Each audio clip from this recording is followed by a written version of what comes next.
దానికి సంబంధించినటువంటి చర్చలో పాల్గొనేందుకు లింగారెడ్డి తెలుగుదేశం పార్టీ ఎమ్మెల్యే ప్రస్తుతం అంతా ఉన్నారు. టీఆర్ఎస్ ఎమ్మెల్సీ నారదాసు లక్ష్మణరావు ప్రస్తుతం అంతా ఉన్నారు. లింగారెడ్డి గారు, ఏం జరుగుతోంది అసలు? మొత్తం అంతా కూడా ఈ గందరగోళానికి కారణం కాంగ్రెస్ పార్టీ, సోనియా గాంధీ గారు. నేను ఎందుకు చెప్తున్నా అంటే, ప్రజల్లో కొద్దిగా ఉన్నటువంటి మనోభావాలను దయ్యాలకు పేరాలు చల్లి పైకి లేపిన చందంగా ఈ సోనియా గాంధీ రెండు ప్రాంతాల్లో కూడా ప్రజలను మనశ్శాంతిగా ఉండనివ్వకుండా, పరిపాలన జరగకుండా, శాసనసభ జరగకుండా, ప్రజా సమస్యలు జరగకుండా మరి ఈ రాష్ట్రాన్ని ఒక నిత్య రావణ కాష్టంగా కాల్చడానికి ప్రధాన కారకురాలు సోనియా గాంధీ. ఎందుకంటే మనకందరి చరిత్ర తెలుసు. 69 నాటి తెలంగాణ ఉద్యమం కానీ, 72 నాటి జయాంద ఉద్యమం కానీ, ఇవన్నీ తెలిసి కూడా మరి జాగ్రత్తగా వ్యవహరించాల్సినటువంటి వాళ్ళే అగ్నికి ఆజ్యం పోసినట్లు ఇవన్నీ చేయడం జరుగుతుంది. ఈరోజు ఏమైంది? ఇప్పుడు చూడండి, కాంగ్రెస్ పార్టీ పరిస్థితి తెలంగాణలో అబాస్ పాలైపోయింది. తెలంగాణ ఇవ్వక లేదు, కనీసం ఈ రాష్ట్రాన్ని సమైక్యాంధ్రంగా ఉంచుతామని చెప్పి ఆ విధంగా చెప్పకుండా సీమాంత ప్రాంతాల్లో కూడా అబాస్ పాలైపోయింది. అంటే పూర్తి వాళ్ళు కల్పించినటువంటి ఈ అనిశ్చిత పరిస్థితికి, అంటే ఏదో తెలుగుదేశం వాళ్ళు ఇంకొక పార్టీ అంటే అధికార పక్షం ఎప్పుడన్నా అనిశ్చితిలో ఉన్నప్పుడు దాన్ని సొమ్ము చేసుకునేటువంటి తెలివితేటలు సాధారణంగా ప్రధాన ప్రతిపక్షానికి ఉంటాయి. కానీ ఇక్కడ ప్రధాన ప్రతిపక్షం కూడా అటు ఇటు రెండిటికి ఎటు తేల్చలేనటువంటి పరిస్థితిలో ఉండటానికి కారణం ఏంటి? ఇప్పుడు అధికార పార్టీకి కేంద్ర రాష్ట్ర ప్రభుత్వాలకు లేని బాధ్యత ప్రధాన ప్రతిపక్షానికి ఉండదు. ఎందుకంటే మేము ఇచ్చేవాళ్ళం కాదు, తెచ్చేవాళ్ళం కాదు. వాళ్ళు ఇస్తామన్నా తెస్తామన్నా మరి మనోభావాలు బట్టి ఉద్యమాలు చేసుకునేటువంటి పరిస్థితులు ఉంటాం తప్పితే అంతమించి మాకు పెద్ద పాత్ర ఏమి ఉండదు. మేము ఎందుకు చెప్తున్నామంటే, ఈరోజు మీరు చూడండి, కాంగ్రెస్ పార్టీ పిసిసి ఉంది. మరి పిసిసి ఎందుకు నిర్ణయం తీసుకోలేకపోయింది? ఇక్కడ సాధారణంగా విశ్లేషకులకు కావచ్చు, లేకపోతే ప్రజలకు కావచ్చు, ఒక పెద్ద కన్ఫ్యూజన్. కాంగ్రెస్ పార్టీ ఎప్పటి నుంచినో తెలంగాణ అంశానికి సంబంధించి అక్కడ తెలంగాణ ప్రాంత నేతలు మాట్లాడుతున్నారు. అలాగే అంతకు ముందు టీఆర్ఎస్ 10 ఏళ్ల నుంచి ఉద్యమాన్ని బలోపేతం చేయడం. అయితే ఆనాడు ఏనాడు లేనంతటి తీవ్రత తెలుగుదేశం పార్టీ టీఆర్ఎస్ తో పొత్తు పెట్టుకున్నప్పుడు మాత్రమే ప్రారంభమైంది.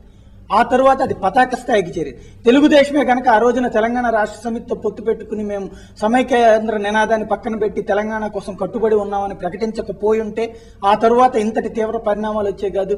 లేదా ఆ హామీల్ని నెరవేర్చమంటూ నిరాహార దీక్షలు, లేదంటే ఈనాటి పరిణామాలన్నీ కూడా జరిగేటువంటి కాదు. తెలుగుదేశం అలా స్టాండ్ తీసుకుని మళ్ళీ ఈ రోజున ఈ విధమైనటువంటి స్టాండ్, ఒకవైపున సమైక్య నినాదాలు, ఇంకొక వైపున ఈ నినాదాలు, ఇదంతా కూడా తెలుగుదేశం కన్ఫ్యూజన్ రాష్ట్ర ప్రజలకు ప్రధాన ప్రతిపక్ష పాత్రలోనే విఫలం అవడం వల్లనే ఇదంతా జరిగింది అన్నటువంటి వాదన చేసేవాళ్ళు ఉన్నారు. ఇప్పుడు మేము ఒకటే చెప్తున్నామండి, ఇప్పుడు ఇక్కడ పార్టీలు, కాంగ్రెస్ పార్టీ కానీ తెలుగుదేశం పార్టీ కానీ, నీకు పార్టీ యాజ్ హోల్ ఏ నిర్ణయం కూడా తీసుకోలేనటువంటి ఒక పరిస్థితి ఉంది. ఇప్పుడు ఉదాహరణకు మేమున్నాము, ఎవరిని పోగొట్టుకోవాలి చెప్పండి? ఇప్పుడు మమ్మల్ని చంద్రబాబు నాయుడు గారు పోగొట్టుకోలేరు, సీమాంధ్ర ప్రజలను. అదేవిధంగా మాకు మొదటి నుంచి కూడా తెలంగాణలో అత్యంత ఆదరణ ఉంది. ఎక్కువ మంది ప్రజాప్రతినిధులు మమ్మల్ని గెలిపిస్తున్నారు. ఒక మాకు నిబద్ధత కలిగినటువంటి పార్టీ, పూర్తి క్రమశిక్షణ, విశ్వాసము, విధేయత కలిగినటువంటి కార్యకర్తలు, నాయకులు మాకు తెలంగాణ ప్రాంతాలు ఉన్నారు. మరి ఎవరిని పోగొట్టుకుంటారు? ఏమంటే ఇక్కడ పార్టీ నాయకత్వాన్ని ప్రాంతాల వారీగా ఏం చేసే పరిస్థితి లేదు. చేయగలిగింది ఏమి? ఆ ప్రాంతంలో ఆ ప్రజల మనోభావాలకు అనుగుణంగా అక్కడ ప్రజాప్రతినిధులు, అక్కడ ఉన్నటువంటి పార్టీ నాయకులు, స్థానిక నాయకులు చేస్తుంది, ఇక్కడ చేస్తుంది. అది తప్పితే ఇక్కడ ఎవరో కొన్ని వదిలేసుకుంటే, అంటే అంత పెద్ద జాతీయ పార్టీనే ఒక రాష్ట్రంలో పోతే ఏం కాదు, ఆ పార్టీకి వాళ్ళే వదిలేసుకునేదానికి సిద్ధంగా లేనిది. మేము ఉండేది ప్రాంతీయ పార్టీ ఈ రాష్ట్రంలో తప్ప మేము ఎక్కడ లేము. మరి ఇక్కడ పోతే మేము ఎక్కడ ఉంటాము? కాబట్టి మాకు ఎక్కడైనా తెలంగాణ అయినా మరి సీమాంధ్ర అయినా కూడా చాలా ముఖ్యము, అత్యంత ముఖ్యమైనటువంటి మరి సున్నితమైనటువంటి సమస్యలో ఇంత పెద్ద దేశంలో ఒక ప్రాంతంలో పోగొట్టుకునే దానికి సిద్ధంగా లేని కాంగ్రెస్ పార్టీ ఉంటే మొత్తం మరి ఈ రాష్ట్రంలో మేము పోగొట్టుకుని ఎక్కడ రాజకీయం చేస్తాం, ఇక్కడ మేము మా పార్టీని కార్యక్రమాలు నడుపుతాం. చాలా కష్టం అది. రైట్. లక్ష్మణరావు గారు, తెలుగుదేశం బాధను అర్థం చేసుకుని కాంగ్రెస్ మీద మాత్రమే ఒత్తిడి తేవడానికి టీఆర్ఎస్ సిద్ధంగా ఉంది. ఇప్పుడు లింగారెడ్డి గారు చెప్పిన దాంట్లో ఒకటి ఏంటంటే ఇచ్చేది మేము కాదు తెచ్చేది మేము కాదు అని చెప్పి వారు చెప్పడం జరిగింది. ఇచ్చేది మీరు కాదు నిజమే, కానీ ఇవ్వమని ఒత్తిడి తెచ్చేది మాత్రం మీరు అవుతారు మీరు తలుచుకుంటే.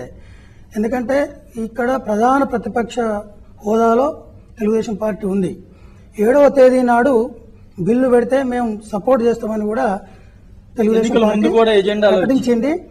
ప్రణబ్ ముఖర్జీ కమిటీకి లేఖ ఇవ్వడం జరిగింది, ఎన్నికల మేనిఫెస్టోలో పెట్టడం జరిగింది, మహాకూటమిలో కలిసి టీఆర్ఎస్ తోటి పోటీ చేయడం జరిగింది.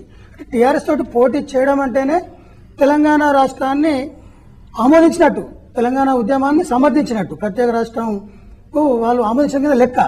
కానీ దాని తర్వాత 7th నాడు ఆ రకంగా చెప్పి 8th నాడు అసెంబ్లీ లోపల బిల్లు పెట్టండి ధైర్యం ఉంటే మేము సపోర్ట్ చేస్తామని చెప్పిన తర్వాత 9వ తేదీ నాడు చిదంబరం ప్రకటన చేసిన వెంటనే అదే రోజు ప్రకటన చేసిన రాత్రి నుండే తెల్లారి వరకు చంద్రబాబు నాయుడు గారు మరి కలవరపడి సీమాంధ్ర ఎమ్మెల్యేలు అందరితోటి మంతనాలు జరిపి పొద్దున్నే రాజీనామాలకు స్వీకారం చుట్టకపోతే ఆనాడు తెలుగుదేశం పార్టీ ఎమ్మెల్యేలు రాజీనామాలు కనుక తెలంగాణ ఎమ్మెల్యేలను కనీసం రాజీనామాలు సమర్పించకపోతే తప్పకుండా ప్రకటన అట్లే నిలబడి ఉండేది. కేంద్ర ప్రభుత్వం యూటర్న్ తీసుకునేది కాదు. ఎందుకంటే కాంగ్రెస్ పార్టీ జేసీ దివాకర్ రెడ్డి గారు చేశారు, ఆ విషయం చెప్పరు. జేసీ దివాకర్ రెడ్డి గారిని కూడగట్టింది సీమాంధ్ర కాంగ్రెస్ మొత్తం అందరూ కూడదీసి రాజీనామాలు ప్రారంభించింది చంద్రబాబు నాయుడు పార్టీ. చంద్రబాబు నాయుడు గారే మీరు గనక రాజీనామాలు చేయకపోతే ప్రధాన ప్రతిపక్ష పాత్రను మీరు సరిగ్గా పోషించలేదు, తెలంగాణ నిలబడలేదు. మీరు కనుక రాజీనామాలు చేయకపోతే కాంగ్రెస్ పార్టీ అనివార్యంగా దిగి వచ్చేది.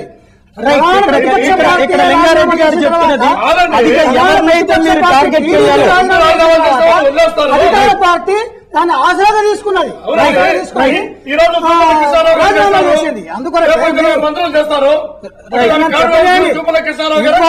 కేంద్ర ప్రభుత్వం యూటర్న్ తీసుకోవడానికి ప్రధానంగా టీడీపీ పార్టీయే కారణం. రైట్. లక్ష్మణరావు గారు, ఇక్కడ అత్త తిట్టినందుకు కాదు తోడుకోడలు నవ్వినందుకని ఇక్కడ ఎవరైతే ప్రధానమైనటువంటి కారణం ఉన్నారో రాజీనామాలు చేసిన తర్వాత ఆ రాజీనామాల తర్వాత పరంపరగా కాంగ్రెస్ ఎమ్మెల్యేలు రాజీనామా చేయడం, తెలుగుదేశం ఎమ్మెల్యే రాజీనామా, ఈ అంశం తర్వాత అంటే ఎవరైతే ప్రధానంగా రాజీనామా చేసి ఒత్తిడి తెచ్చారో వాళ్ళని వదిలేసి వాళ్ళని ఆ విధంగా రాజీనామా చేసినా కూడా మీరు మాతో ఉంటే గనక గ్యారంటీ వచ్చేసేది అంటూ ఎవరైతే అదర్ నెక్స్ట్ పక్షం ఉందో వాళ్ళ మీద ఒత్తిడి తేవడం ద్వారా మీరు ఆ మొట్టమొదటి పక్షం కలిసి కుమ్మక్కై మమ్మల్ని టార్గెట్ చేస్తున్నారు కాబట్టి మేము తిరగబడాల్సిన పరిస్థితి వస్తుందంటూ తెలుగుదేశం నేతలు ఈ రోజున వాదించి మీకు వ్యతిరేకంగా వ్యవహరించాల్సినటువంటి పరిస్థితి వస్తుంది. అంటే ఇది వ్యూహాత్మకంగా మీరు వ్యవహరిస్తున్నారనుకోవాలా, లేదంటే జరుగుతున్న పరిణామాలను విశ్లేషించడంలో ఇదంతా భాగం అనుకోవాలా? ఇప్పుడు కాంగ్రెస్ పార్టీ ఇచ్చే స్థితిలో ఉన్నటువంటి పార్టీ, రైట్. అయితే ఆ కాంగ్రెస్ పార్టీ ఇవ్వడం లేదు. ఇవ్వలేనప్పుడు ఇవ్వమని అంటే ఎందుకు ఇవ్వడం లేదంటూ వాళ్ళ మీద ఒత్తిడి వాళ్ళ మీద కాదు, కాంగ్రెస్ పార్టీ ఇవ్వదు. అది అధికారంలో ఇక్కడ అక్కడ అధికారంలో ఉంది, ఇవ్వడం దానికి ఇష్టం లేదనుకుందాం. కానీ ఇవ్వని పార్టీని ఒత్తిడి తీసుకురావాల్సినటువంటి బాధ్యత టీడీపీ మీద ఉండాలి. ప్రధాన ప్రతిపక్షం నేను చెప్పలేను సార్, నేను చెప్పలేను. ఇక్కడ 42 సీట్లు గెలుచుకున్నటువంటి టీడీపీ పార్టీ ప్రజలకు ఏం సమాధానం చెప్తుంది? నీ ప్రతిపక్ష పాత్ర ఏ రకంగా పోషిస్తున్నావు? ఆనాడు కాంగ్రెస్ పార్టీ ఇవ్వదు, ఇవ్వకపోతే బాధ్యత మీ మీద ఉండాలి కదా. ఐక్య సంఘటనలో టీఆర్ఎస్ తోటి కలిసి, సిపిఐ తోటి కలిసి, బీజేపీ తోటి కలిసి ఐక్య సంఘటనలో ఏర్పడి అఖిలపక్ష కమిటీగా ఏర్పడి ఒత్తిడి తీసుకురావాల్సినటువంటి బాధ్యత అవసరం తెలంగాణ ప్రజల తరపున మీకు ఉన్నాయా లేదని చెప్పి మేము అడుగుతున్నాం. మీరు కనుక రాజీనామా చేస్తే కాంగ్రెస్ పార్టీ అనివార్యంగా రాజీనామా చేసేది. ఒకరి మీద ఒకరు అధికార పార్టీ అది ఇవ్వదు. అది మనం ఇవ్వకపోతే ప్రతిపక్షంలో ఉన్న వాళ్ళుగా ఉద్యోగ పార్టీగా మనం ఒత్తిడి తీసుకోవాల్సిన అవసరం ఉందా లేదా? ఈ తెలంగాణ ప్రజల పక్షాన పోరాటం చేయాల్సినటువంటి అవసరం ఉందా లేదా? అధికార పార్టీని లొంగదీయాల్సినటువంటి బాధ్యత ఉందా లేదా తెలంగాణ ప్రజల తరఫున అని చెప్పి మేము అడుగుతుంటే మీరు వాళ్ళని ఎందుకు అడగరు? అది తెలంగాణకు వ్యతిరేకమైన పార్టీ మొదటి నుంచి తెలంగాణ ద్రోహం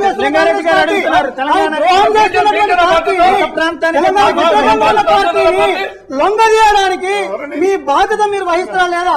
ఆ పోరాటంలో మీరు కలిసి వస్తారా లేదా అని చెప్పి మేము అడుగుతుంటే మీరు కలిసి వచ్చారంటే కాంగ్రెస్ పార్టీ అనివార్యంగా దిగి వస్తుంది.